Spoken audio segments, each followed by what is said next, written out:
Very much, Megan. Right now we're talking about your health. Some of you may be considering doing a vegetarian diet, but is it right for you?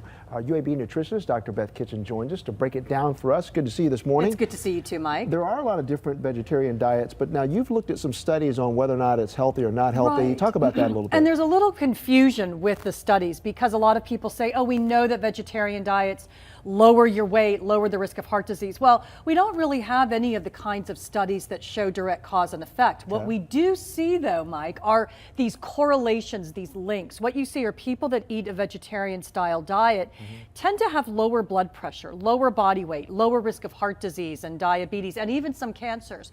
So vegetarian diets may be a healthy way to go, but are they right for you? And in full disclosure, I am not a vegetarian. I just— You like me? Yeah, Okay. I try to move plant-based, but I'm not a vegetarian, but it's a great choice for a lot of people. Well, there are different types of vegetarian diets too, right? That's right. So as you're looking, if you're sort of thinking, oh, do I want to become a vegetarian? You might want to start with looking at the different types.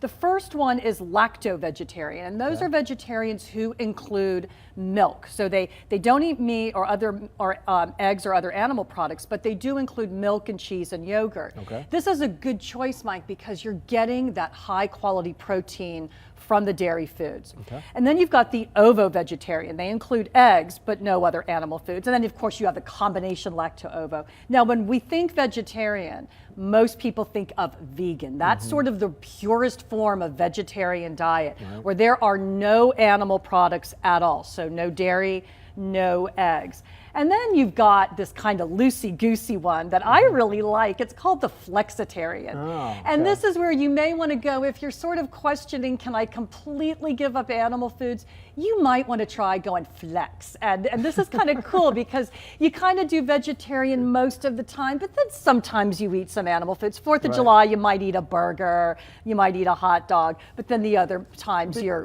vegetarian. Because vegetarian diets, if you look at the definition, doesn't mean it's always healthy if you just clean out. That is absolutely right. You can be an unhealthy vegetarian. You could eat, chocolate and French fries all day long. You're technically vegetarian. Wait, but chocolate that's and French fries is not healthy? Is that what you're saying? Right. Well, they taste good. We love them, but we don't want to base our diet off of the French fries. Right, so if somebody's still thinking, I still want to do this, what advice would you give them? Well, the first thing that I say is ease into it a little bit. Start with maybe a day or two going vegetarian. And a great website to go to is called Meatless Monday. Okay. And they promote a plant-based diet.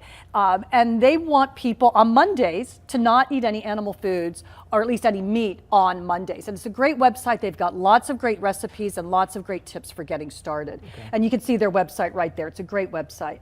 And then I encourage people to start including more plant sources of protein, because protein is what we miss out on when you go vegetarian. So start including more things like starchy beans, nuts and seeds. And if you like soy food, start experimenting with things like tofu. So really high quality protein. And then the next thing I recommend is if you do decide you want to go vegan, that's the really pure vegetarian, take a multivitamin, because you may be missing out on a few key nutrients. Again, it's a really healthy diet, but I want to make up for some of those nutrients you might be missing, like vitamin B12, zinc, vitamin D. All right, some good advice for you folks out there if you want to partake and be a vegan. That's right. Good luck to you. And the last one is get in touch with a registered dietitian. Go to eatright.org. A dietitian can sit down with you and help you to plan out a nice, healthy vegetarian diet. Good advice right there. Thank you, Doc. Thank you.